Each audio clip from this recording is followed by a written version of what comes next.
হ্যাঁ, তো বলে থেকে বল প্রযুক্ত করার জন্য যদি বস্তুটা সরণ ঘটে তখন বলা হয় কার্য করা হচ্ছে। আজকে এই ছবিটা দেখে তোর অনেকের মনে হতে পারে যে বল যেদিকে প্রয়োগ হয় সরণও সেই দিকেই ঘটে, এরকম হয়তো আসল ঘটনাটা।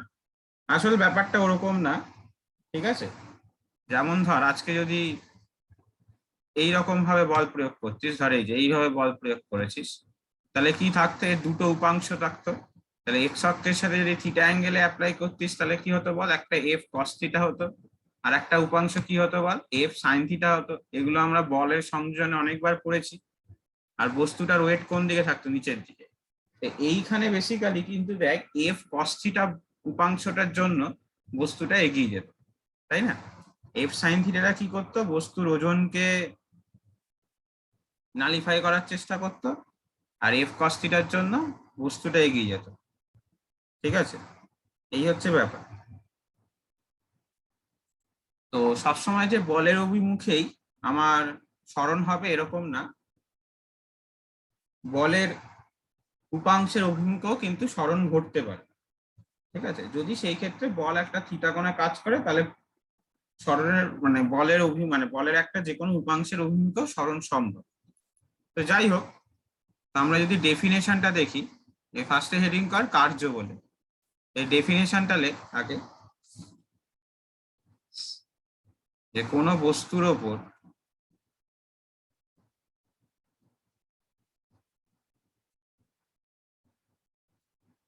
কোনো বস্তুর উপর বাইরে থেকে বল প্রযুক্ত করলে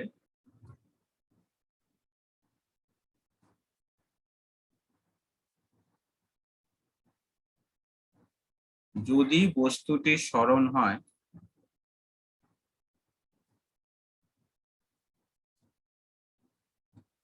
তাহলে সরণের অভিমুখে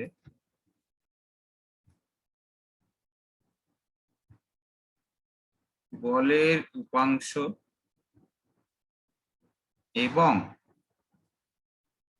সরণের গুণফলকে কার্য বলে। প্যারা চেঞ্জ করে লিখবি, পিকচার 1-এ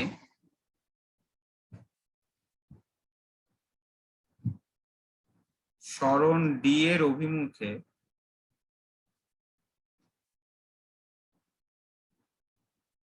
এফ বল প্রযুক্ত হচ্ছে। মানে দেখ, সরণটাও হচ্ছে ডান দিকে, মানে এক্স অক্ষ বরাবর, বাইরে থেকে যে বল প্রযুক্ত করেছি সেটাও এক্স অক্ষ বরাবর বল প্রযুক্ত হচ্ছে, প্রযুক্ত হয়।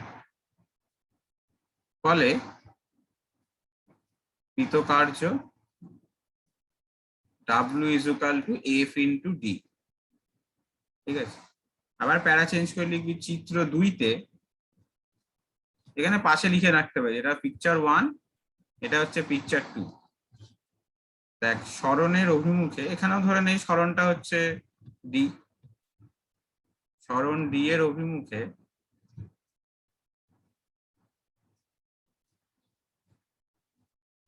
বলের উপাংশ এফ কস থিটা। মানে দেখ যেদিকে সরণ হচ্ছে ডান দিকে, মানে এক্স অক্ষ বরাবর, সেই অক্ষ বরাবর ফোর্সের কত কম্পোনেন্ট কাজ করছে? না এফ কস থিটা কাজ করছে। ঠিক আছে, তাহলে কৃতকার্য হবে W is equal to F cos theta into D. তাহলে তুই যদি একদম সিম্পল ওয়েতে কৃতকার্য কি মনে রাখতে পারিস, ঠিক আছে, তাহলে হচ্ছে যে সরণ ইন্টু সরণের দিকে বলের যে ভ্যালুটা আছে, মানে যে ফোর্সটা সরণের দিকে কাজ করছে সেইটা, সরণ ইন্টু সরণের দিকে যে ফোর্সটা কাজ করছে সেইটা।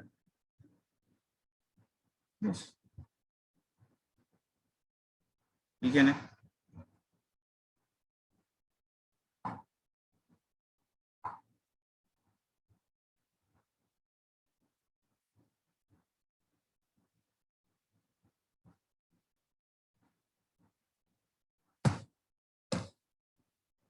কার্যের এমনি ইউনিট হচ্ছে বল ইন্টু সরণ,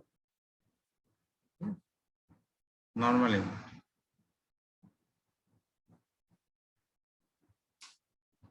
এবার কার্যের মানে একক নিয়ে আমরা পড়বো, একক এবং মাত্রা।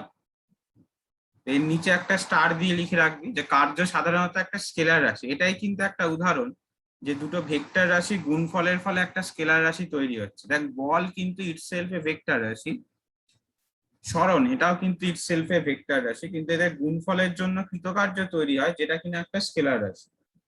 ঠিক আছে, কার্যের মান আছে কিন্তু কোনো অভিমুখ নেই। তাহলে কোশ্চেনটা অনেক সময় এটা দেয় যে দুটি ভেক্টর রাশির গুণফলের ফলে, শর্ট কোশ্চেন দেয় দেখবি, এটা পরিমাপ থেকেও আসতে পারে। দুটো ভেক্টর রাশির গুণফলের ফলে উৎপন্ন স্কেলার রাশি, অবভিয়াসলি উত্তরটা হবে হচ্ছে কৃতকার্য। ভাই এমনি কার্য লিখলেও নাম্বার পাবে, কোনো অসুবিধা নেই। এবার কার্যের আমরা যদি মাত্রা এবং একক নির্ণয় এগুলো আমরা দেখি, সেগুলো দেখবো। আগে এতটা লিখে নে পুরোটা।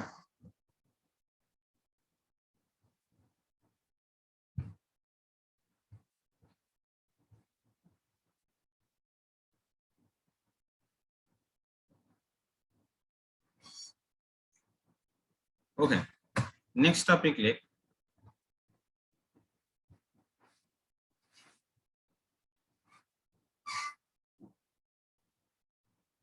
স্টার দিয়ে লিখবি কৃতকার্যের মাত্রা।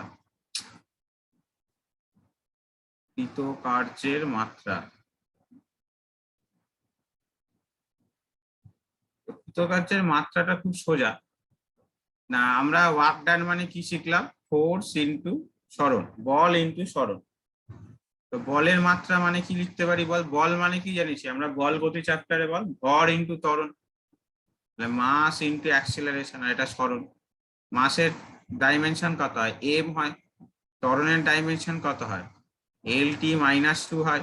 আর সরণ মানে তো একটা দৈর্ঘ্য, তো তার মাত্রা এলই হবে। তাহলে বেসিক্যালি ওয়ার্ক ডানের মাত্রা কত হচ্ছে না ml² T⁻², ml² T⁻²।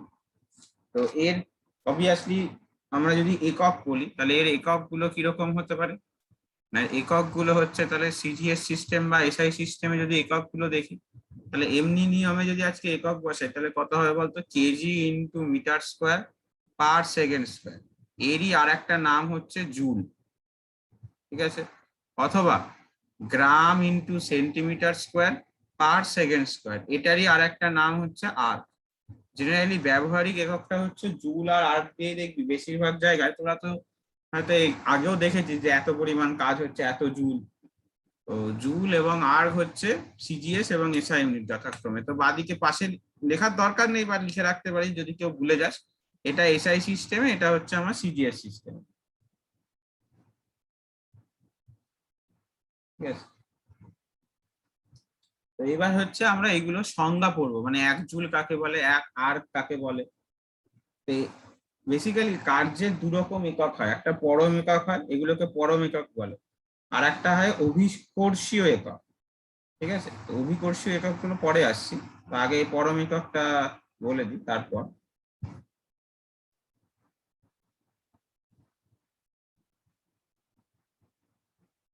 Heading করবি কার্যের পরম এককের সংজ্ঞা।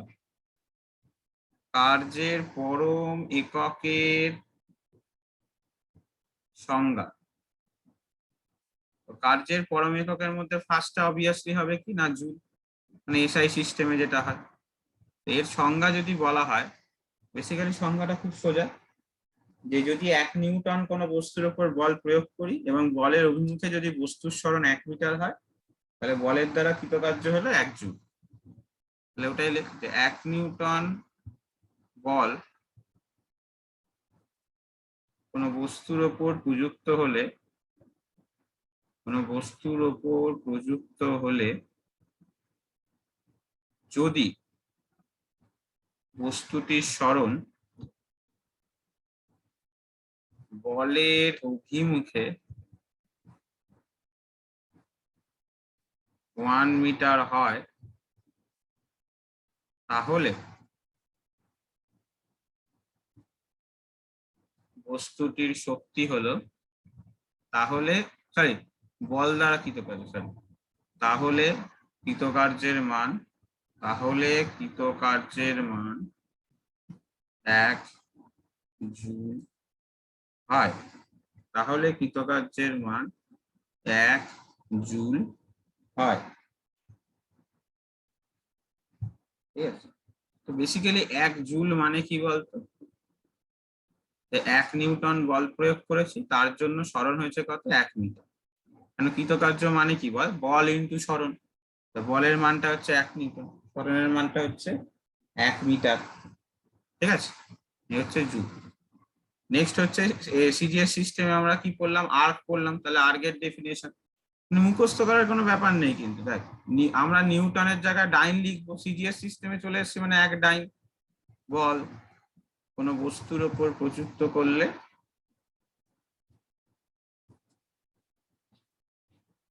সিজিএস সিস্টেমে সেন্টিমিটার দিয়ে বোঝাই। তাহলে যদি বস্তুটির সরণ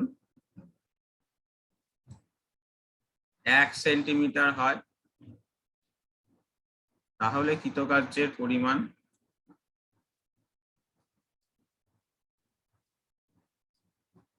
1 আর্গ হয়। আর্গ, আর্গের ভ্যালু কত না, 1 ডাইন ইন্টু 1 সেন্টিমিটার। 1 ডাইন ইন্টু 1 সেন্টিমিটার।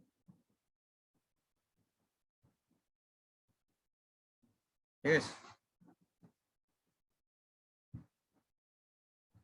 লিখে নে।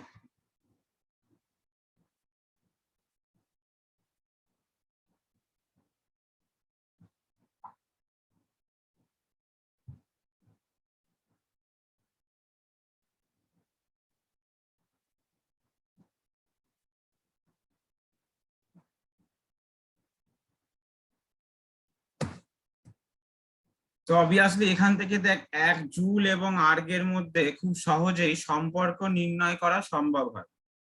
ঠিক আছে, জুল এবং আর্গের মধ্যে আমরা জানি কি 1 জুল মানে হচ্ছে 1 নিউটন। পরের ওটা এটাই হেডিং হবে, জুল এবং আর্গের মধ্যে সম্পর্ক। তাহলে লেখা বাকি আছে,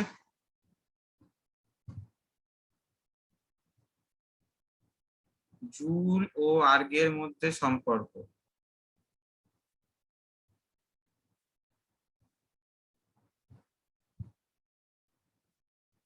আমরা কি জানি, 1 জুল ইকুয়াল টু জানি হচ্ছে 1 নিউটন ইন্টু 1 মিটার। 1 নিউটন মানে কত ডাইন আমরা আগের চ্যাপ্টারে পড়েছি মনে কর।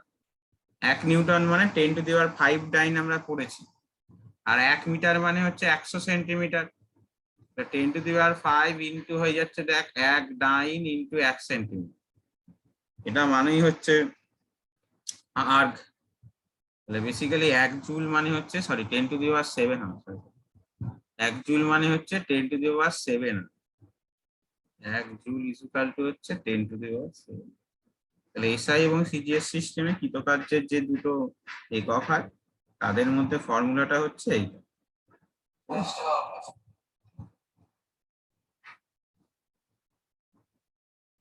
এটা লেখা হয়ে গেলে হেডিং করবি বলের অভিকর্ষীয়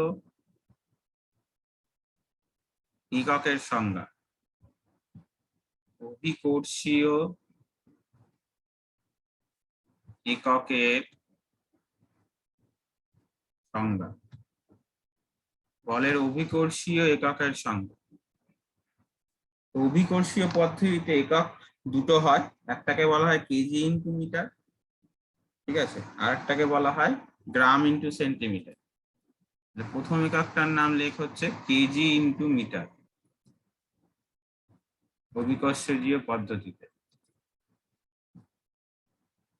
যদি সংজ্ঞাটা লিখি, সংজ্ঞাটা বলছে এরকম যে 1 কেজি ভরের কোনো বস্তুকে যদি অভিকর্ষের বিরুদ্ধে, মানে 1 কেজি ভরের কোনো একটা বস্তু আছে, সিম্পল ব্যাপার, 1 কেজি ভরের একটা বস্তু আছে, তাকে যদি আমি 1 মিটার তুলতে হয়, তাহলে অবভিয়াসলি তার ওজনের বিরুদ্ধে বা অভিকর্ষজ বলের বিরুদ্ধে আমাকে নিয়ে যেতে হবে। তাহলে অভিকর্ষজ বলের বিরুদ্ধে যত পরিমাণ কৃতকার্য করতে হচ্ছে তাকে 1 কেজি মিটার বলছে। ঠিক আছে, ওটাই লেখ 1 কেজি ভরের কোনো বস্তুকে।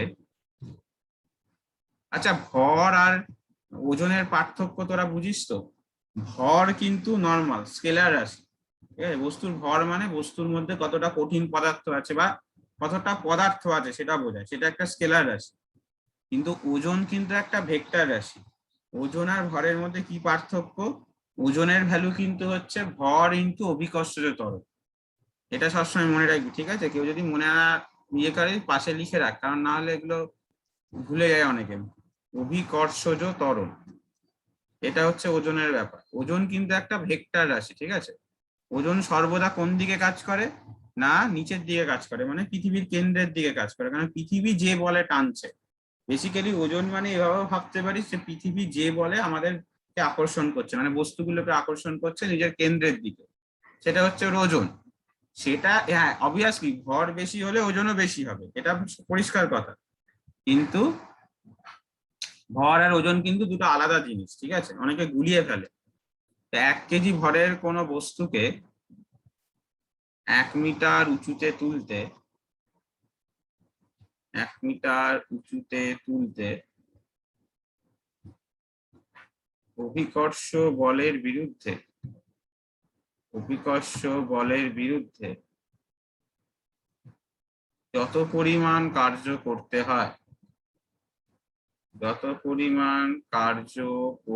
হয় তাকে 1 কেজি মিটার বলে।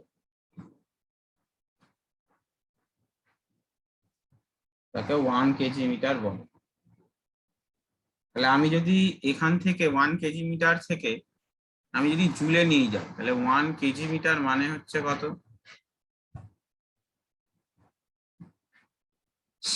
না 1 কেজির যা ওজন,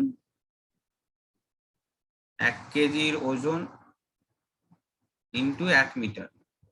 অনেকে বুঝতে পারলি না। দেখ 1 কেজি ভরের কোনো বস্তুর ওপর কতটা পরিমাণ ওজন কাজ করছে বা কতটা পরিমাণ অভিকর্ষজ বল কাজ করছে বল, 1 × জি। বোঝা গেল কি? আমি কি বলেছি সংখ্যাটা? দেখ 1 কেজি ভরের ওপর যতটা অভিকর্ষজ বল কাজ করে তার বিরুদ্ধে 1 মিটার নিয়ে যেতে যত পরিমাণ কৃতকার্য করতে হবে। তাহলে আজকে আমার অভিকর্ষজ বলের মানটা কত? বস্তুর ওজনের সাথে সমান। বস্তুর ওজন মানে কি হবে? বস্তুর ভর ইন্টু অভিকর্ষজ ত্বরণ, মানে স্মল জি দিয়ে গুণ করবো, তাহলে 1 × স্মল জি। তাহলে 1 কেজির ওজন ইন্টু 1 মিটার, 1 কেজির ওজন ইন্টু 1 মিটার, ঠিক আছে? তাহলে 1 কেজির ওজন কত হবে বল?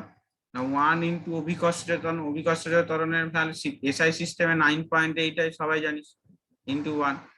তাহলে কত হচ্ছে লাস্ট অব্দি? না 9.8 জুল। 9.8 জুল। কারো এটা বুঝতে অসুবিধা থাকলে বল। আমি আরেকবার বলে দিচ্ছি, অভিকর্ষজ বল মানে হচ্ছে বস্তুর ওজন। বস্তুর ওজন মানে হচ্ছে ভর ইন্টু অভিকর্ষজ ত্বরণ। এখানে ভর 1 কেজি বলা আছে, আর এসআই সিস্টেমে অভিকর্ষজ ত্বরণের মান 9.8 হয়। আর 1 মিটার উপরে নিয়ে গেছি, তাহলে সেখান থেকে আমি কত পাচ্ছি? 9.8 জুল পাচ্ছি। সেখান থেকে আমি কত পাচ্ছি? না 9.8 জুলই পাচ্ছি, ঠিক আছে?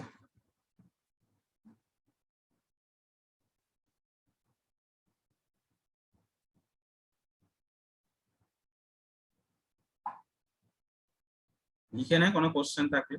আচ্ছা সিমিলারলি এই সিজিএস এককটা হবে হচ্ছে, এর সিজিএস এককটা অবভিয়াসলি হবে হচ্ছে, দেখেই বুঝতে পারছিস যে গ্রাম ইন্টু সেন্টিমিটার।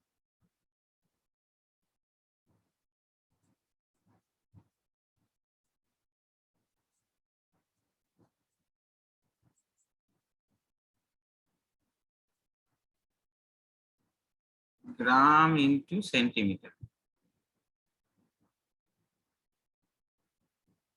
এই 1 গ্রাম ভরের কোনো বস্তুকে হবে বেসিক্যালি, 1 গ্রাম ভরের বস্তুকে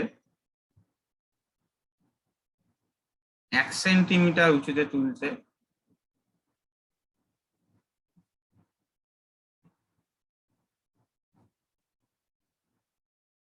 একই রকম অভিকর্ষজ বলের বিরুদ্ধে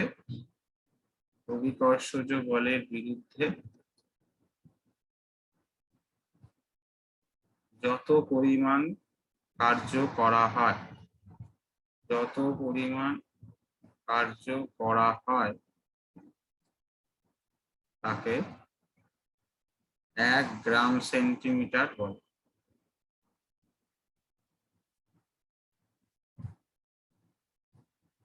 1 গ্রাম সেন্টিমিটার মানে কি, না 1 গ্রাম বস্তুর ওজন, 1 গ্রামের ওজন ইন্টু 1 সেন্টিমিটার। 1 গ্রামের ওজন কত হবে? স্মল জি এর ভ্যালু সিজিএস সিস্টেমে 980 হয়। 980 ইন্টু 1, সবকিছু সিজিএস সিস্টেমে আছে, কত হবে তাহলে 980 আর, ঠিক আছে, 980 আর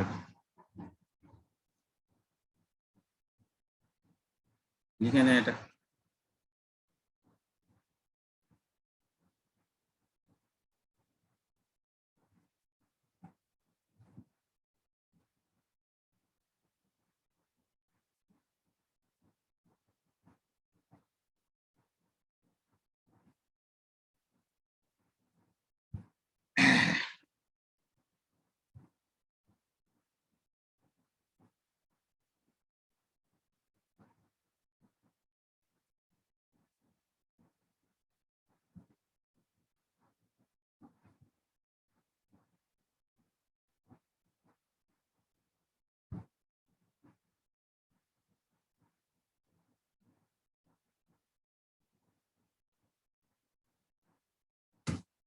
তাহলে এইবার আমরা আসছি, হেডিং করবি হচ্ছে কার্যকর বল।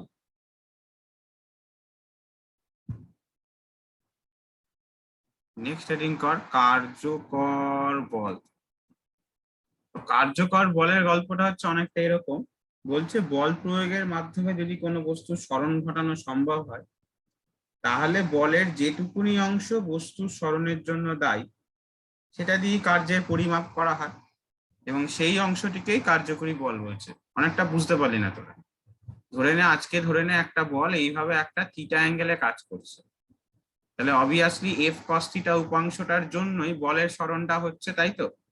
তাহলে আমরা যখন কৃতকার্য এখানে বার করছি, সেখানে বেসিক্যালি কত আসছে বল, F cos theta into D আসছে। তাহলে কার্যকর বলের মানটা কত, এফ কস থিটা, কারণ বলের এফ কস থিটা কম্পোনেন্টটা মানে উপাংশটাই আমার কৃতকার্যের জন্য দায়ী, তাই নয় কি? এফ এর এফ কস থিটা কম্পোনেন্টটাই কি হচ্ছে বল, আমার কৃতকার্যের জন্য দায়ী হচ্ছে, ঠিক আছে? এইটা হচ্ছে ব্যাপার। মানে এবার যদি তুই বলি তাহলে দাদা এইরকম চিত্র, যেরকম ছবি ওয়ানটায় ছিল, দেখ এরকম ফোর্স অ্যাপ্লাই করছিল, তার জন্য পুরো আমার সরণ হচ্ছিল, তখন কার্যকর বল পুরোটাই পুরো এফটাই আমার কার্যকর বল, তখন পুরো এফটাই আমার কার্যকর বল, ঠিক আছে? তখন কোনো অসুবিধা নেই। মানে মোট কথা ফোর্সের যে পার্টটা কৃতকার্যে অংশগ্রহণ করছে, গল্পটা এরকম বলতে বলছে, ঠিক আছে? তাহলে বল প্রয়োগের মাধ্যমে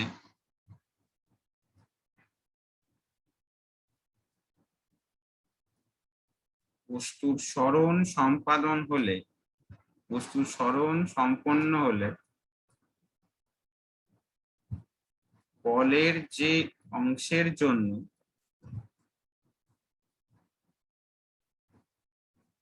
সরণ সম্ভব হয় তাকে কার্যকর বল বলে। মানে সবসময় যে সেটা এফ কস থিটাই হবে এরকম কোনো মানে নেই, পুরো বলটাও কার্যকর বল বলা হয়, পুরো বলটাও হতে পারে, ঠিক আছে? সেটা ডিপেন্ড করছে কিভাবে আমার বল আর কিভাবে আমার সরণ হচ্ছে তার উপর, কিভাবে আমার বল আর কিভাবে আমার সরণ হচ্ছে তার উপর ডিপেন্ড করে যে কি হচ্ছে, ঠিক আছে?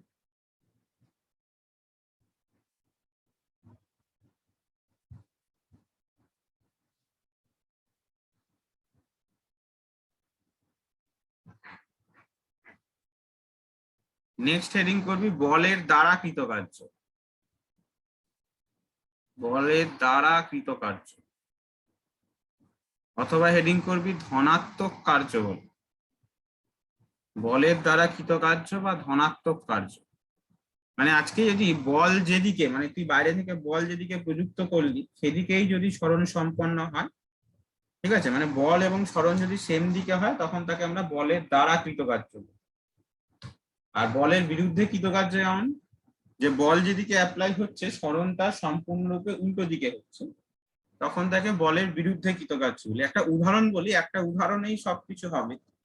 ধরে নে একটা বস্তু পড়ে রয়েছে, এই বস্তুটার উপর দুটো বল কাজ করছে, মানে একটা তো অবভিয়াসলি বস্তুর ওজন, বস্তুটার ওয়েট কোন দিকে বল, নিচের দিকে, আর বাইরে থেকে তুই একটা ফোর্স অ্যাপ্লাই করলি, এফ, বাইরে থেকে তুই একটা এফ ফোর্স অ্যাপ্লাই করলি, তাহলে বস্তুটার সরণ কোন দিকে হবে বলতো? বাইরের দিকে, মানে উপরের দিকে। তাহলে তুই যদি বাইরের বলের সাপেক্ষে দেখিস তাহলে এটা বলের দ্বারা কৃতকার্য, কিন্তু যদি অভিকর্ষ বল বা ওজনের সাপেক্ষে দেখিস তাহলে এটা বলের বিরুদ্ধে কৃতকার্য। জিনিসটা বুঝতে পারলি না? আর একবার বলবো, সবাই বোঝা গেল না? একবার বলবো। হ্যাঁ, তুই যদি এমনি এই এফ আর ডাব্লুটা বোঝা গেছে তো? না, এটা বোঝা যায়নি। এফটা তুই দিচ্ছিস, ডাব্লুটা হচ্ছে ওর ওজন। তো ধরে নে বস্তুটা যাচ্ছে ওপরের দিকে, মানে বাইরে থেকে যেদিক দিয়ে বল দিয়েছি সেদিকেই বস্তুটা সরণ হবে। তাহলে এফ এর অভিমুখ যেদিকে, ডি এর অভিমুখও সেম দিকে, দেখ একই দিকে যাচ্ছে দুজন, ওপরের দিকে। তাহলে এফ এর সাপেক্ষে যদি আমি পুরো ঘটনাটা দেখি তাহলে বলের দ্বারা কৃতকার্য, কেন বল যেদিকে অ্যাপ্লাই করেছি সরণও সেই দিকেই হলো। কিন্তু আজকে যদি আমি ডাব্লুর সাপেক্ষে পুরো ঘটনাটা দেখতে যাইতাম, ডাব্লু বা ওজনটার সাপেক্ষে, তাহলে কিন্তু এটা বলের বিরুদ্ধে কৃতকার্য। কারণটা দেখ, বলটা কোন দিকে বল? নিচের দিকে।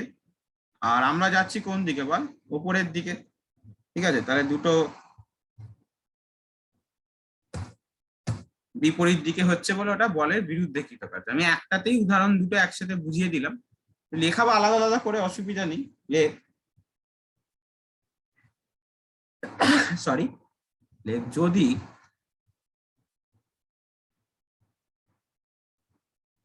বলের অভিমুখ এবং সরণের অভিমুখ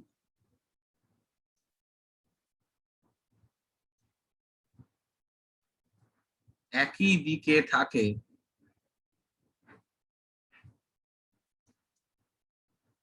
তাহলে যে কার্য হয় তাকে বলের দ্বারা কৃতকার্য বলে।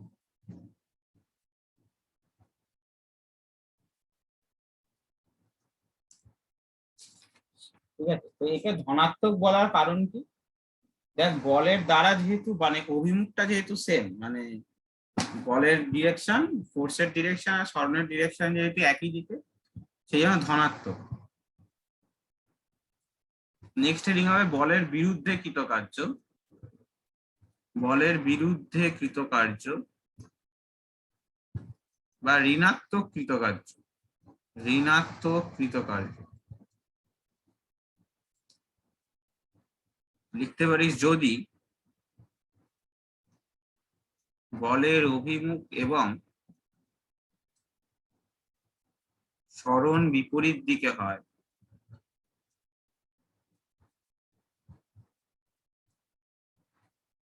তাহলে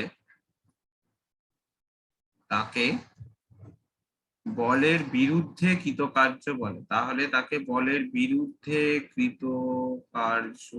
বলে। তো এখানে যেমন বলতে পারিস, তো এই দুটো লেখার পর একটা স্টার দিয়ে লেখ, ছবিটা আঁকবি। ঠিক আছে, ছবিটা আঁকবি, এদের পাশেই আঁকবি বা স্টার দিয়েও ছবিটা আঁকতে পারিস, মানে আগে ছবিটা এঁকে নিবি।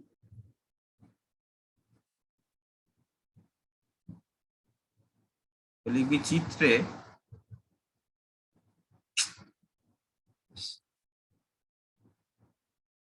বহিঃস্থ বল এফ এর অভিমুখে ডি সরণ হওয়ায়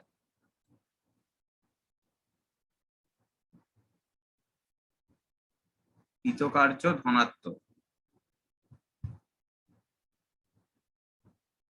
কিন্তু অভিকর্ষজ বল বা ওজন ডাব্লুর সাপেক্ষে সরণ বিপরীত দিকে হয় অভিকর্ষজ বলের বিরুদ্ধে কৃতকার্য হচ্ছে।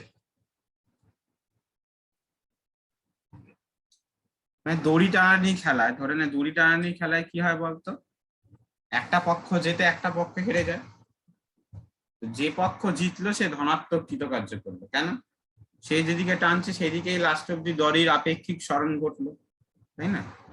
আর যে পক্ষ হেরে গেল, যে টিমটা হেরে গেল, সে কিন্তু ঋণাত্মক কৃতকার্য করলো, কারণ সে যতই বল প্রয়োগ করুক না কেন সরণটা তো উল্টো দিকে হলো, তাহলে সে ঋণাত্মক কৃতকার্য করে।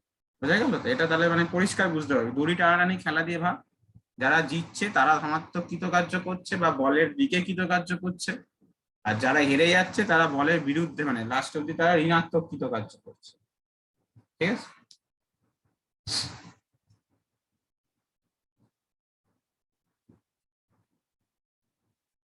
নেক্সট হেডিং করবি কার্যহীন বল। নেক্সট হেডিং হবে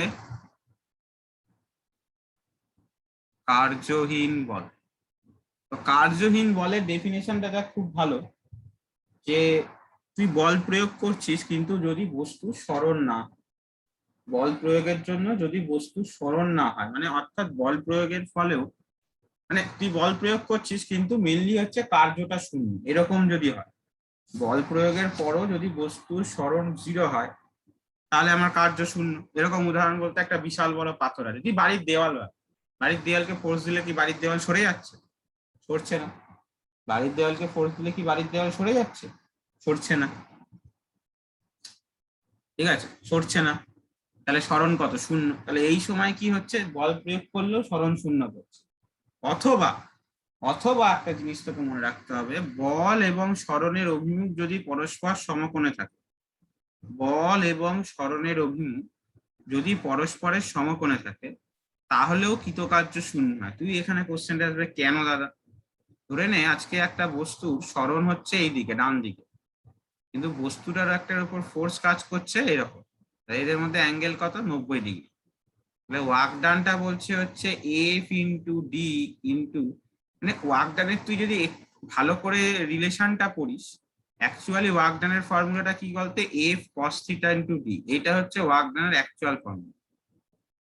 যখন যখন এই ছবিটা আসছে যে এফ ও এদিকে, যার জন্য এদিকে আমি ডিসপ্লেসমেন্ট পাচ্ছি, এই ছবিটা আসছে, তখন থিটার ভ্যালুটা কত বল? 0 ডিগ্রি। যখন এরকম এসছে তখন থিটার ভ্যালুটা কত? 0 ডিগ্রি। কেন? বলও যেদিকে সরণও সেদিকে। 0 ডিগ্রি হলে এফ কস 0 ডিগ্রির ভ্যালু কত হয়? এফ। কেন না, কস 0 ডিগ্রির ভ্যালু 1 হয়, এটা তো শিখিয়েছিলাম অনেকদিন আগে। তাহলে তখন ওয়ার্ক ডানের ভ্যালুটা হয়ে যাচ্ছে F into D. Basically work ডানের অ্যাকচুয়াল ফর্মুলা তোরা যখন 11-এ শিখবি, 11-এ তোরা ভেক্টর গুণ করা শিখবি।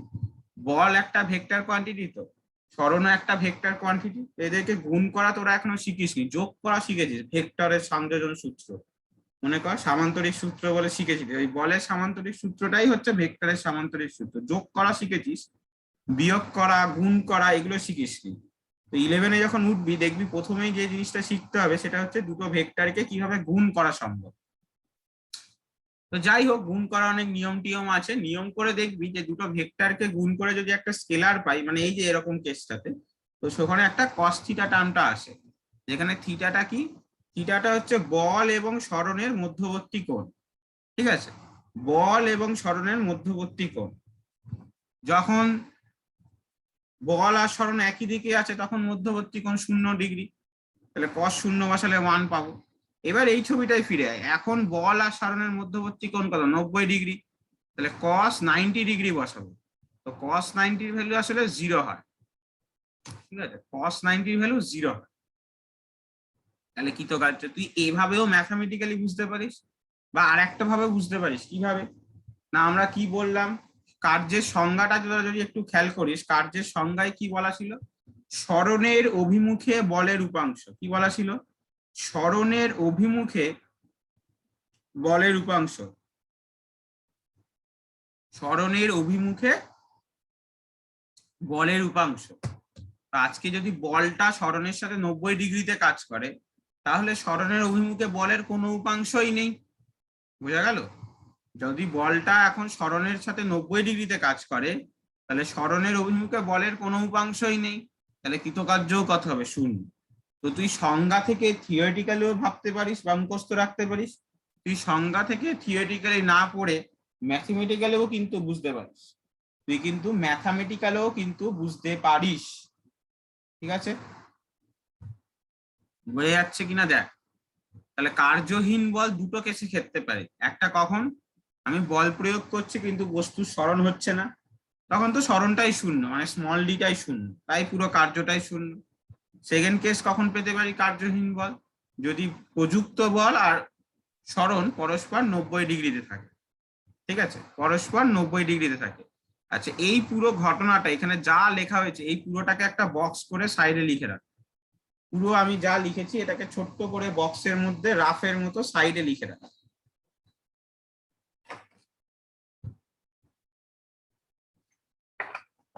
একটা উদাহরণ বলি কার্যহীন বলে। দড়িটা ওই যে একটা একটা বললাম, দেওয়ালের কথাটা তো বললামই। ঠিক আছে, আচ্ছা 90 ডিগ্রিতে একটা উদাহরণ বলি, মানে যেটা 90 ডিগ্রি কাজ করার জন্য 0 হচ্ছে, এরকম একটা উদাহরণ বলি তোকে। এই সূর্যের চারপাশে পৃথিবী যে ঘুরছে, সূর্যের চারপাশে পৃথিবী যে ঘুরছে, এটা ধরে নে সূর্য, এর চারপাশে পৃথিবী কি হচ্ছে বল, বৃত্তাকার বা উপবৃত্তাকার পথে ঘুরছে। তাহলে সূর্য তো পৃথিবীকে একটা মহাকর্ষ বলে টানছে, সেটা এইরকম ভাবে এইদিকে হচ্ছে ফোর্সটা, এদিকে হচ্ছে ফোর্সটা। কিন্তু সূর্য মানে পৃথিবী তো এরকম ভাবে আছে, তাহলে সূর্য আর পৃথিবীর মধ্যে সবসময় 90 ডিগ্রি কোণ আছে। ঠিক আছে, তাহলে সেই জন্য সূর্য যতই বল প্রয়োগ করুক না কেন পৃথিবীর কোনো সরণ হচ্ছে না, মানে পৃথিবীর ওপর কৃতকার্য শূন্য। আবার সমতলের ওপর একটা মানুষ যখন হেঁটে যাচ্ছে, ধরে নে হাতে ব্রিফকেস নিয়ে, তো ব্রিফকেসের যে ওজন সেটা নিচের দিকে, কিন্তু মানুষটা হেঁটে যাচ্ছে ধরে নে ডান দিকে, তাহলে সরণটাও ডান দিকে। তাহলে ব্রিফকেসের ওজনের সাপেক্ষে কিন্তু কৃতকার্য শূন্য, ব্রিফকেসের ওজনের সাপেক্ষে কিন্তু কৃতকার্য শূন্য, মানে বস্তুর যে মানে বস্তু বলছি মানুষের যে ব্যাগটা, ব্যাগের যে ওজন বা অভিকর্ষজ ত্বরণ, অভিকর্ষজ ইয়ে, সে কিন্তু কোনো রকম কাজ করে না, সে কিন্তু কোনো রকম কাজ করে না। ঠিক আছে,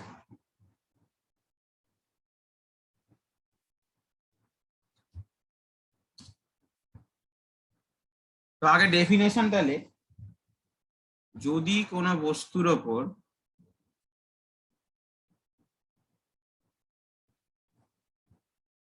বল প্রযুক্ত করলেও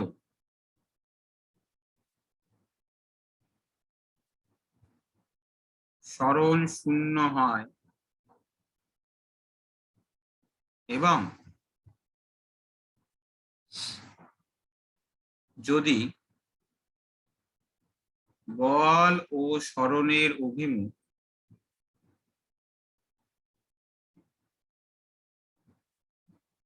90 ডিগ্রি কোণে থাকে,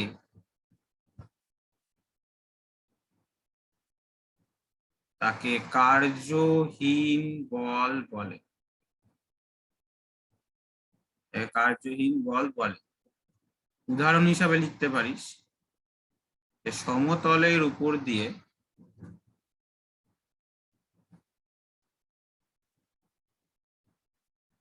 কোনো ব্যক্তি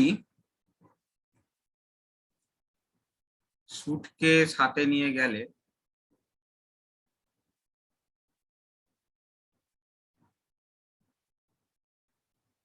হাতে নিয়ে হাঁটছে, হাতে নিয়ে হাঁটছে, ব্যাগের ওজন উলম্বভাবে নিচের দিকে পড়ে, উলম্বভাবে নিচের দিকে, কিন্তু সরণ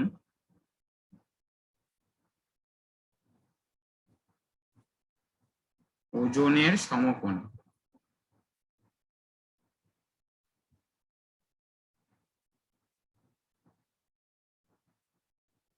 তাই ব্যাগের ওপর, তাই ব্যাগের অভিকর্ষজ বল, তাই ব্যাগের অভিকর্ষজ বল, অভিকর্ষজ বল কোনরূপ কৃতকার্য করে না, কোনরূপ কৃতকার্য করে না। সেকেন্ড আর একটা উদাহরণ লিখে রাখ, ওই পৃথিবী সূর্যেরটা লিখে রাখ, ওটা অনেক সময় কোশ্চেন লিখতে দেয়। আর একটা উদাহরণ 1 নম্বর দিয়ে লিখি, সেটা 2 নম্বর দিয়ে লিখ। পৃথিবী সূর্যের চারপাশে বৃত্তাকার পথে ঘুরছে।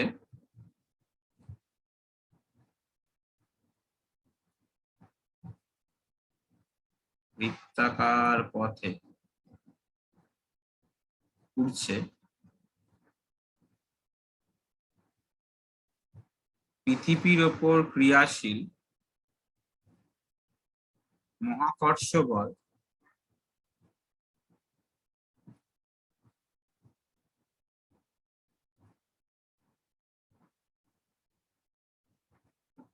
পৃথিবীর সরণের অভিমুখ, ব্র্যাকেটের মধ্যে লিখবি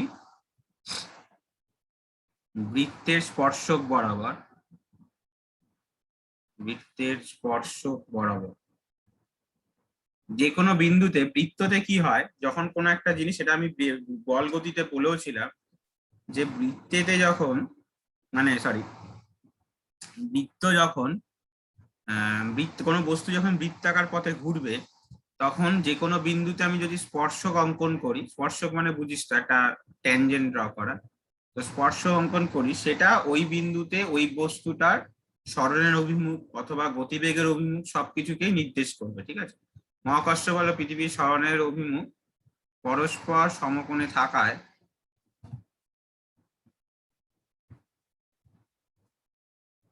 কৃতকার্য শূন্য।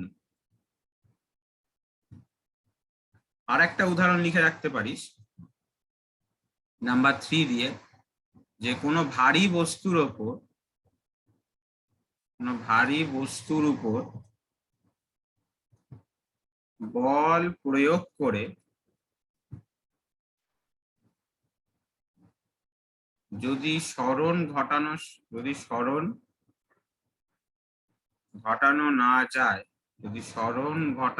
না যায়, তাহলে কৃতকার্য শূন্য। মানে এটা সমকোণের ব্যাপার নেই, আমি তো সরাতেই পারছি না, তাই না, এটা কোনো কার্যই করছি না, বল প্রয়োগ করছি কিন্তু তা কোনো রকম কার্য আমি করতে পারছি। যেমন এটা লিখে নে,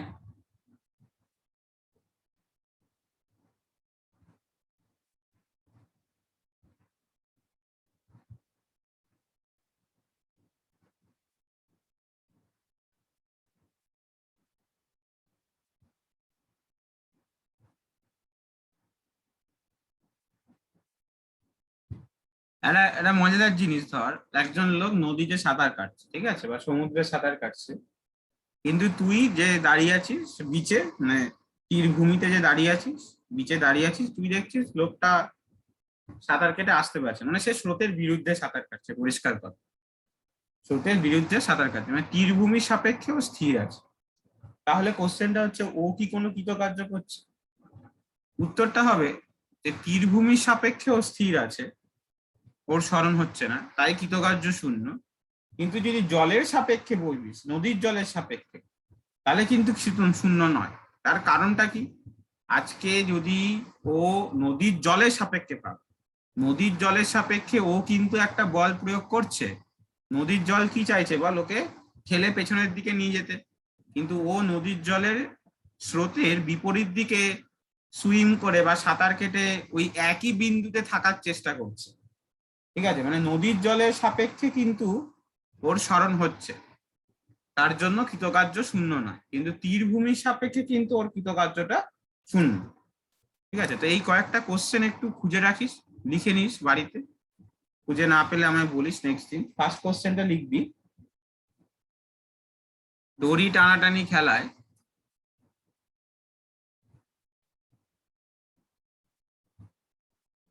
উভয় পক্ষ সমান বলে দড়িকে বিপরীত দিকে টানলে কোন পক্ষের কৃতকার্য কত হবে? উত্তরটা আমি একটু বলে দিচ্ছি। দেখ, এখানে যেহেতু সমান বল দিয়ে টানছে, তাহলে কেউই অবভিয়াসলি জিতবে না, তাই তো, তাহলে স্মরণ অ্যাকচুয়ালি কত বল, শূন্য। দুই পক্ষেরই মানে যেহেতু সরণ শূন্য, তাই দুই পক্ষের কৃতকার্যই কিন্তু শূন্য হবে। সেকেন্ড কোশ্চেন লিখবি, কোন অনুভূমিক রাস্তার ওপর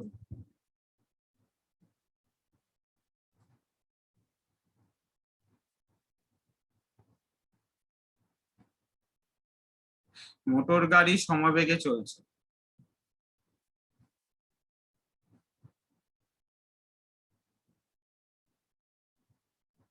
এখানে কোনো কার্য হচ্ছে কি? এখানে কি কার্য হচ্ছে? তো অবভিয়াসলি দেখ, আমার আজকে যখন রাস্তার উপর দিয়ে যাবে, সে যে কোনো দিকেই যাক না কেন, ঘর্ষণ বল তার বিরুদ্ধে কাজ করবে, তাই তো? ঘর্ষণ বল সবসময় কি চাইবে? গাড়ির গতিবেগকে যাতে সে কমিয়ে দিতে পারে। এবার এই করতে করতে সে যদি আজকে গাড়ির গতিবেগটাকে কমিয়ে দেয়, মানে কমিয়ে দিতে সে চাইবে, কিন্তু ঘর্ষণ বলের বিরুদ্ধে গিয়ে আজকে যদি কোনো মোটর গাড়ি ঘর্ষণ বলের বিরুদ্ধে, মানে ঘর্ষণ বল চাইছে ওর গতিবেগ কমাতে, কিন্তু মোটর গাড়ির যে ইঞ্জিন, তার কাজটা কি? ঘর্ষণ বলের বিরুদ্ধে কৃতকার্য করা, যাতে বেগটা ধ্রুবক থাকে, বা আমার মনে হলো বেগটা আরো বাড়াতেও পারি আমি। বুঝতে পারছি তো? ঘর্ষণ বলের বিরুদ্ধে কৃতকার্য করাটাই হচ্ছে আমার কি, মোটর গাড়ির ইঞ্জিনের কাজ। তাহলে উত্তরটা হবে হ্যাঁ, এখানে কার্য হচ্ছে না, মোটর গাড়ির ইঞ্জিন কাজ করছে কার বিরুদ্ধে? না, প্রযুক্ত ঘর্ষণ বলের বিরুদ্ধে। নেক্সট কোশ্চেন, না এক ব্যক্তি স্রোতের বিরুদ্ধে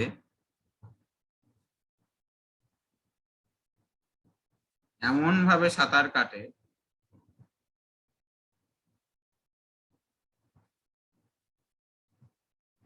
যে তীরভূমির সাপেক্ষে সে স্থিরে আছে। তীরভূমির সাপেক্ষে স্থির আছে।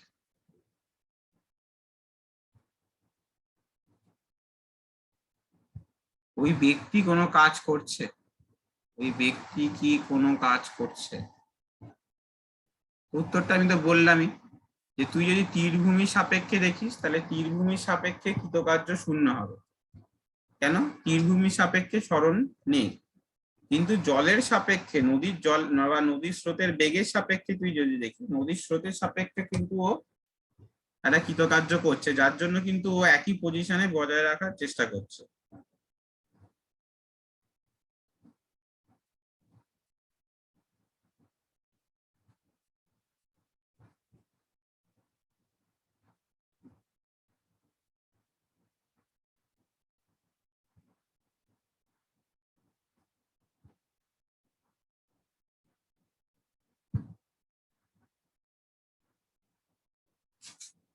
ঠিক আছে, তো কার্য সম্বন্ধে একটু ছোটখাটো অল্প ধারণা তোদের হলো। ঠিক আছে, এখানে এরকম কিন্তু অনেক কার্যই হয়, মানে আরো আছে। স্প্রিং এর ক্ষেত্রে হয়, স্প্রিং কে তুই নিচের দিকে অল্প পরিমাণ টানলি, স্প্রিং কিছুটা লেন্থে বড় হলো, সেটা হচ্ছে ইয়ে। ঠিক আছে, তো এরপর আমরা যে পার্টটা পড়ছি সেটা হচ্ছে ক্ষমতা, এবং তারপর দু একটা অঙ্ক করব। ঠিক আছে, তো নেক্সট হেডিং কর, কার্য পুরোটা কমপ্লিট হয়ে গেল, নেক্সট হচ্ছে ক্ষমতা। তো ফার্স্টে অবভিয়াসলি ক্ষমতা আমাকে তিনটে জিনিস করতে হবে। ক্ষমতা কাকে বলে? মাত্রিয় সংকেতের একক, কার্যক্ষমতার মধ্যে পার্থক্য, সম্পর্ক, ব্যাস, মোটামুটি এগুলো করলেই হবে। তাছাড়া ক্ষমতা থেকে মেনলি অঙ্কই আসবে থেকে। তো আগে ক্ষমতা কাকে বলে একটু বলা যাক। বেসিক্যালি ক্ষমতার সংজ্ঞাটা হচ্ছে এরকম অনেকটা, যে একক সময় যত পরিমাণ কৃতকার্য করা হয় তাকে ক্ষমতা বলে।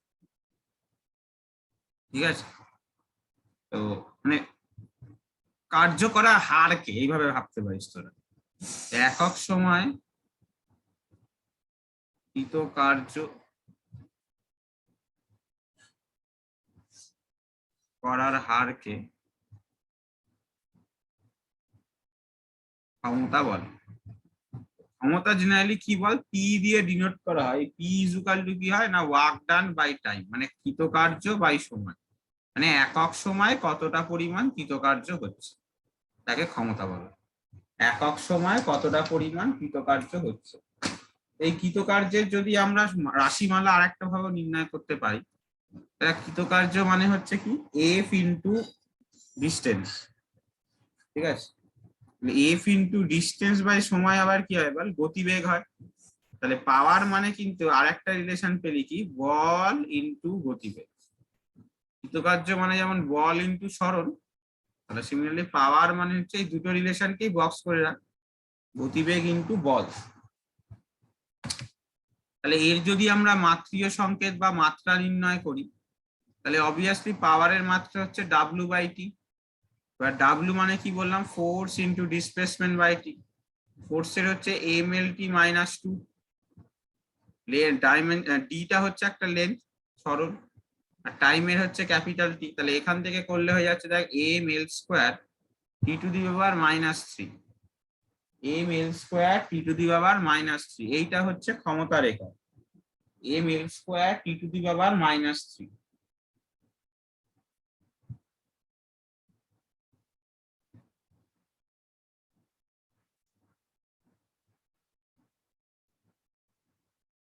তো মাত্রা বলছি, ক্ষমতার বেসিক্যালি একক যেটা বেশি খুব ইউজ করা হয়ে থাকে, দেখবি আমাদের বাল্ব বা যে কোনো ইলেকট্রিক্যাল মেশিনের নামটা শুনে থেকেছে, সব থেকে বেশি ইউজ করা হয় ওয়াট। তো ক্ষমতার সব থেকে ব্যবহৃত যে একক সেটা হচ্ছে ওয়াট, ঠিক আছে। এবং ওয়াটটা বেসিক্যালি কিন্তু এসআই এককই, ঠিক আছে। সিজিএস এককের ওরকম আলাদা করে নাম নেই, সিজিএস এককটাকে আর্ক পার সেকেন্ড বলেই চালানো হয়। তো নেক্সট হেডিং হবে হচ্ছে একক। তাহলে অবভিয়াসলি প্রথমেরটা হচ্ছে আর্ক পার সেকেন্ড, এটা হচ্ছে আমার সিজিএস একক, যে 1 সেকেন্ড সময়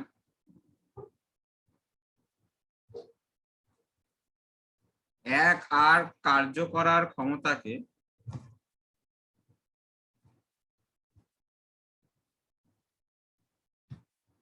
এক আর্ক পার সেকেন্ড বলে।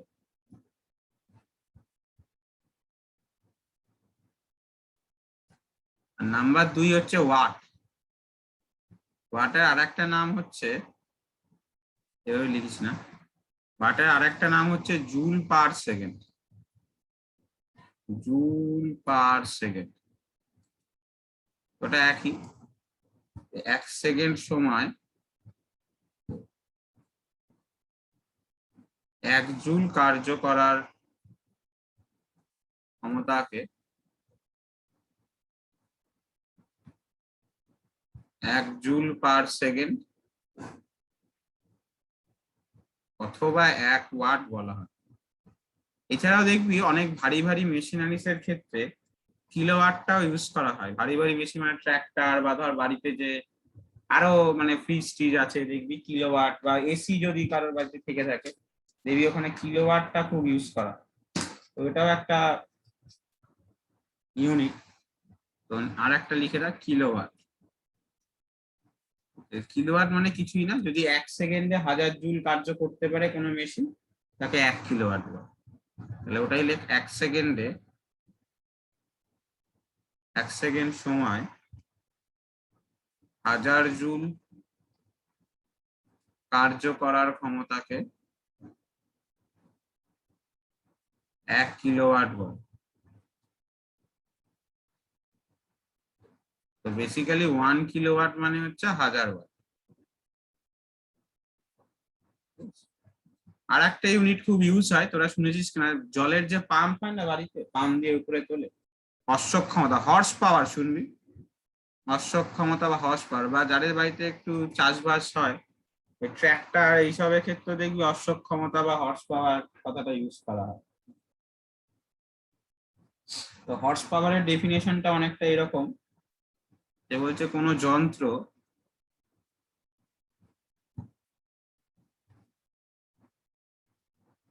এক সেকেন্ডে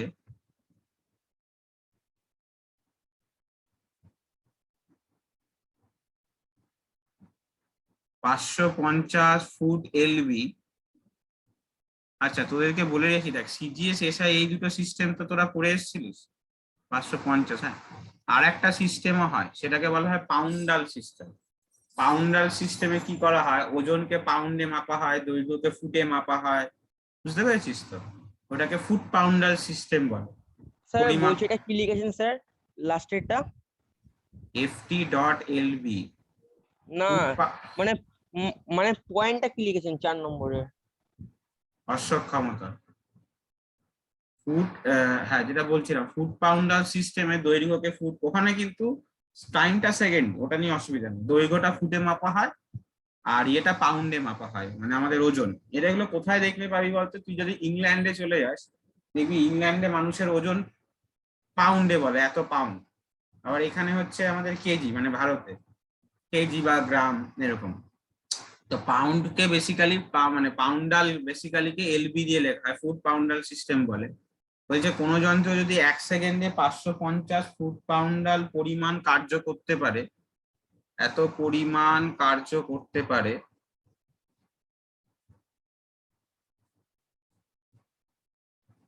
তাহলে তার ক্ষমতা 1 হর্স পাওয়ার।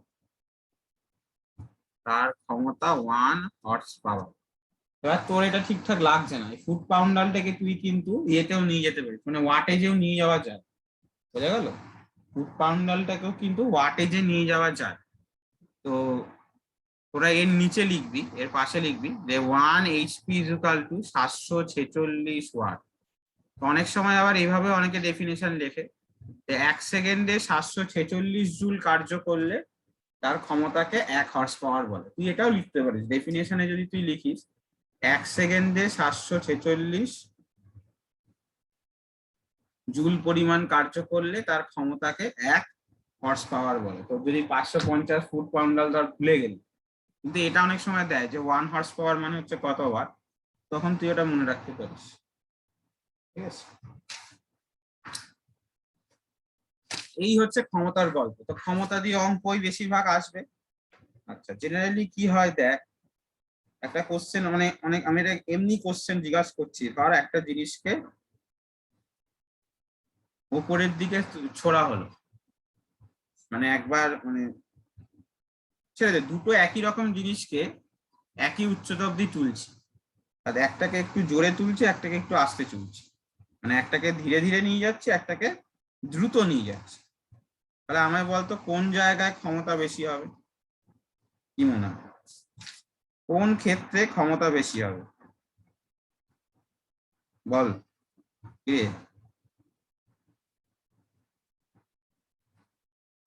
স্যার প্রশ্নটা আরেকবার বল। দুটো একই রকম বস্তু আছে, দুটো একই রকম বস্তুকে একই উচ্চতা অব্দি ভূমি থেকে নিয়ে যাওয়া হচ্ছে, কিন্তু একটাকে ধীরে ধীরে নিয়ে যাওয়া হচ্ছে, মানে একটু কম গতিবেগে নিয়ে যাওয়া হচ্ছে, আর একটাকে তুলনামূলক বেশি গতিবেগে নিয়ে যাওয়া হচ্ছে, মানে তাড়াতাড়ি। কোন ক্ষেত্রে ক্ষমতা বেশি হবে, কি মনে হয়? যেটাকে দ্রুত নিয়ে যাওয়া হচ্ছে। এটাতে অবভিয়াসলি দ্রুত নিয়ে যাওয়া হচ্ছে, কারণ তোর ক্ষমতা মানে একটু আগেই পড়লাম কি বল, যে ফোর্স ইন্টু গতিবেগ। তো যেহেতু একই রকম বস্তু, অভিকর্ষ তার মানে একই ভর এক, তাহলে উপর দিকে নিয়ে গেলে অভিকর্ষজ বলটা দুজনেরই এক হবে, তাই তো? এইবার যেহেতু আমার গতিবেগটা একজনের বেশি একজনের কম, তাহলে যেখানে গতিবেগ বেশি সেখানে আমার ক্ষমতাটাও বেশি, ঠিক আছে? এরপর আমরা কিছু অঙ্ক করব, ঠিক আছে? ফার্স্ট অঙ্ক লেখ।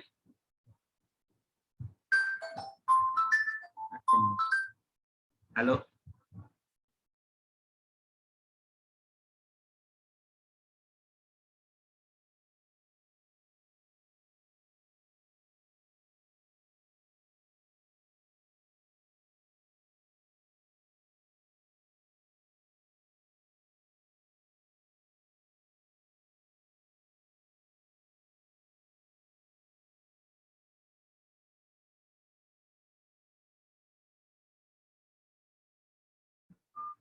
তাহলে একটি বস্তুর ভর 10 কেজি, বস্তুটিকে 12 নিউটন বল প্রয়োগ করে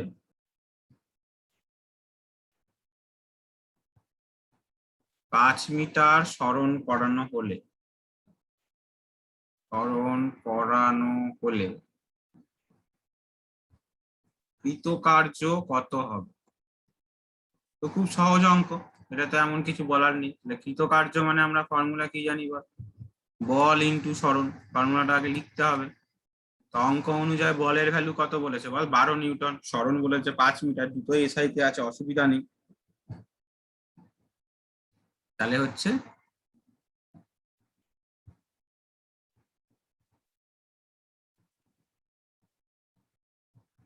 60 জুল।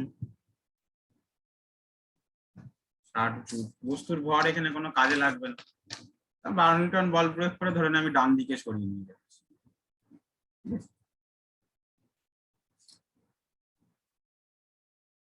নেক্সট অঙ্ক লেখ। একটি বস্তুর ওপর 1 নিউটন বল অনুভূমিকের সাথে 60 ডিগ্রি কোণে প্রযুক্ত করা হয়।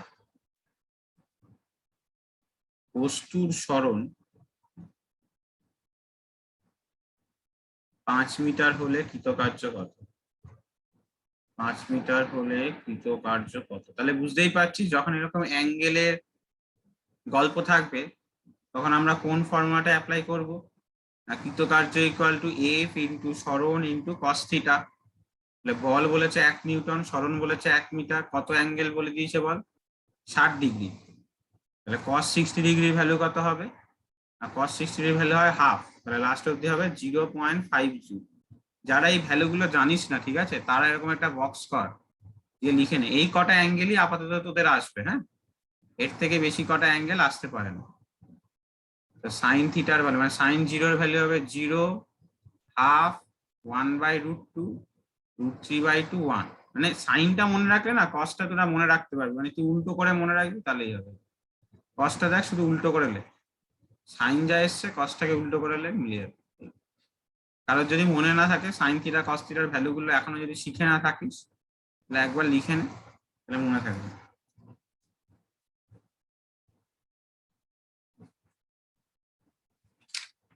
ঠিক আছে, তো নেক্সট অঙ্ক দেখ। আচ্ছা, এই দুটো অঙ্ক বুঝতে কারোর সমস্যা? ওকে,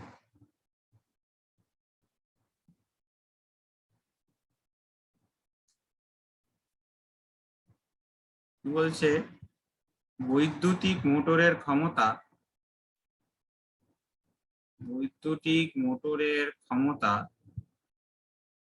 250 ওয়াট। ওয়াট কথাটা বাংলাতেও লিখতে পারিস, অসুবিধা নেই, ঠিক আছে। মোটরটিকে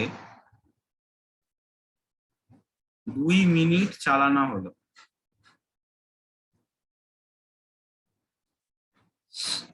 কৃতকার্য কত?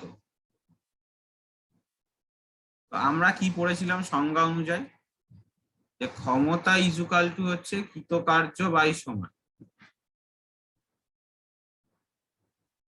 তাহলে কৃতকার্য মানে উল্টো করে আমরা কি লিখতে পারি?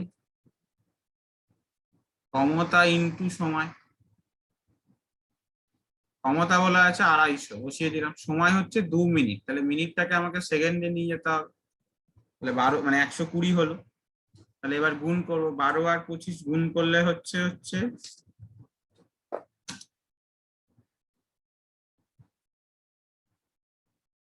30,000-এর কাছাকাছি উত্তর আসছে। ঠিক আছে, উত্তরটা হচ্ছে 30,000 জুল।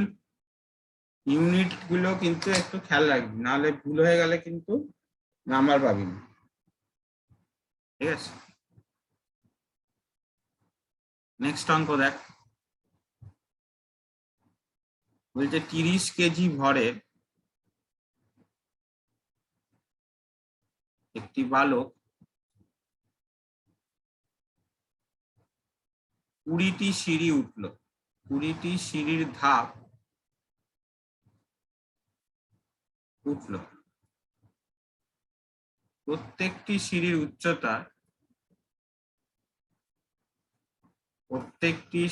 উচ্চতা 15 সেন্টিমিটার হলে, খুব ভালো অঙ্ক, স্টার্ট দিয়ে রাখ। বালকের ক্ষমতা কত? বালকের ক্ষমতা কত? দেখ, প্রথম কথা দেখতে হবে একটা ধাপের উচ্চতা কত? 15 সেন্টিমিটার। ধাপের উচ্চতা কত? 15 সেন্টিমিটার। তাহলে 20টা ধাপের উচ্চতা কত? 15 ইন্টু 20 করলে হয়ে যাবে বল 300 সেন্টিমিটার। তাহলে বেসিক্যালি মানে বাচ্চাটা মানে বালকটি কত সেন্টিমিটার উপরে উঠলো বল? 30 সেন্টিমিটার উপরে উঠেছে। কত সেন্টিমিটার উপরে উঠেছে বল? 30 সেন্টিমিটার উপরে উঠেছে। এই 30 বলছি, 300 সেন্টিমিটার উপরে উঠেছে। ভালো কথা। তো 300 সেন্টিমিটারকে তুই যদি মিটারে নিয়ে যাস তাহলে কত হবে বল? 3 মিটার হবে। তাহলে কত পরিমাণ কৃতকার্য করতে হলো? কৃতকার্য মানে কি? মানে ও যে সিঁড়ির ওপরে উঠছে, তাহলে কার বিরুদ্ধে উঠছে বলতো? মানে কি করে উঠছে? ওর অভিকর্ষজ বল বা ওর ওজনের বিরুদ্ধে ওপরের দিকে উঠছে, হ্যাঁ কি না? ভালো করে বোঝ। ও কি হবে বল? ওপরের দিকে যে উঠছে সিঁড়ি দিয়ে, তাহলে কার বিরুদ্ধে উঠছে বল? অভিকর্ষজ বলের বিরুদ্ধে। তাহলে কৃতকার্যটা কি হবে বল? অভিকর্ষজ বল ইন্টু সরণ। মানে ওর ওজন, অভিকর্ষজ বল বা ওজন ভাবতে পারিস যেটাকে, ইন্টু সরণ, এটা হচ্ছে ওর কৃতকার্য। তাহলে অভিকর্ষজ বল মানে ওর ভর, ভর হচ্ছে 30 কেজি ইন্টু স্মল জি। এসআই সিস্টেমে স্মল জি এর ভ্যালু হচ্ছে 9.3 ইন্টু 3। তাহলে দেখ হয়ে যাচ্ছে, এখান থেকে গুণ করলে 90 ইন্টু 9.8, 882। তাহলে এখান থেকে পাচ্ছি কত? 882 জুল। তাহলে আমাকে ক্ষমতা বার করতে বলেছে। তাহলে ক্ষমতা হচ্ছে, দেখ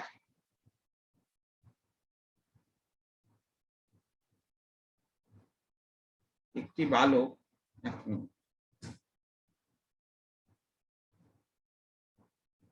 1 সেকেন্ডে এখানে একটু জয়েন কর, ঠিক আছে? 30 কেজি ভরের একটি বালক 1 সেকেন্ডে, 1 সেকেন্ডে করিস না এটাকে, 1 সেকেন্ড করিস না এটাকে, একটু অন্য কিছু করে দে। লিখে দে 1 সেকেন্ড না করে একটি বালক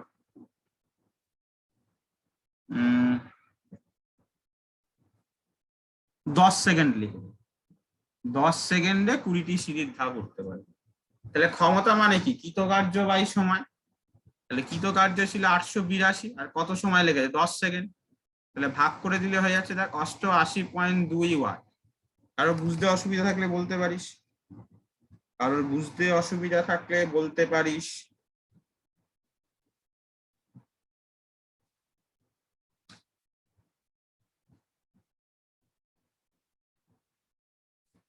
নেক্সট অঙ্ক দেখ।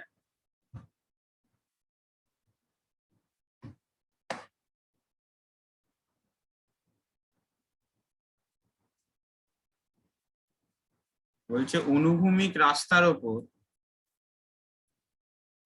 অনুভূমিক রাস্তার উপর 150 নিউটন বল প্রয়োগ করায় বস্তুর গতিবেগ হয় 6 কিলোমিটার পার আওয়ার। তাহলে ক্ষমতা নির্ণয় করো। ব্র্যাকেটে বলা আছে হর্স পাওয়ার এককে। তবে তুই আগে ওয়াট অব্দি নিয়ে যা, তারপর বাকিটা। তো প্রথমে কি কি বলা আছে দেখ। বলের ভ্যালু বলা আছে 150 নিউটন, এটা তো সিডিএস এ বলা আছে, অসুবিধা নেই। কিন্তু গতিবেগের ভ্যালুটা দেখ সিডিএস এ বলা নেই, কিরকম একটা 6 কিলোমিটার পার আওয়ার আছে। তাহলে 6 কিলোমিটারকে তুই মিটারে নিয়ে যেতে হলে 1000 দিয়ে গুণ করতে হবে। 1 ঘন্টাকে সেকেন্ডে নিয়ে যেতে গেলে 3600 দিয়ে ভাগ করতে হবে। 1 ঘন্টাকে ইয়েতে নিয়ে গেলে 3600 দিয়ে ভাগ করতে হবে। তাহলে বেসিক্যালি দেখ এখানে হচ্ছে 6 ইন্টু 1000 বাই 3600। তোরা যদি কাটাকাটি করিস দেখ, দুটো শূন্য কেটে যাচ্ছে। তাহলে আর একটা 6 দিয়ে নিচে কাটছে, তাহলে 10/6 লাস্ট অব্দি পেয়ে যাবি হচ্ছে 5/3 metre per second. 5/3 metre per second. ঠিক আছে, কাটাকুটি করে দেখবি, আমি তাড়াতাড়ি করে দিলাম। তাহলে আমাকে ক্ষমতা বার করতে বলেছে। তো তো ক্ষমতার আর একটা ফর্মুলা আমরা কি জানতাম বল? বল ইন্টু গতিবেগ। তাহলে বল ইন্টু গতিবেগ। তাহলে বল তো সিজিএস এ 150 বলাই আছে, এটা হচ্ছে 5/3। তাহলে হয়ে যাচ্ছে দেখ 250 ওয়াট। কিন্তু আমাকে দেখ ক্ষমতা ওয়াট পাওয়ারে জানতে চাইনি, এই মানে ওয়াট এককে জানতে চাইনি, আমাকে হর্স পাওয়ারে জানতে চেয়েছে। আমরা 746 ওয়াট মানে যে 1 হর্স পাওয়ার সেটা জানি। তাহলে এইচপি এককে যদি আমাকে ক্ষমতা নির্ণয় করতে হয়, তাহলে 250কে কি করব না 746 দিয়ে ভাগ করব। ঠিক আছে, তাহলে এত horse power will be the answer. কেন? আমরা জানি কি 1 হর্স পাওয়ার মানে হচ্ছে 46 ওয়াট। 1 হর্স পাওয়ার মানে হচ্ছে 746 ওয়াট।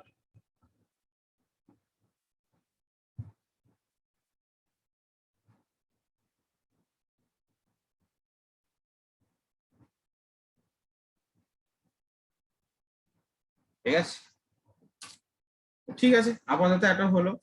আর 4টে অঙ্ক আমি ছবি তুলে দিয়ে দিচ্ছি। এই 4টে অঙ্ক বাড়িতে একবার চেষ্টা করিস যদি হয়, ঠিক আছে? না হলে নেক্সট দিন বলিস।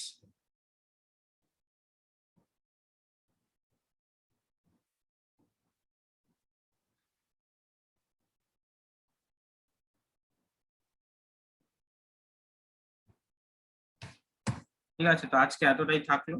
নেক্সট দিন আমাদের কার্যক্ষমতা শক্তিটা শেষ হয়ে যাবে।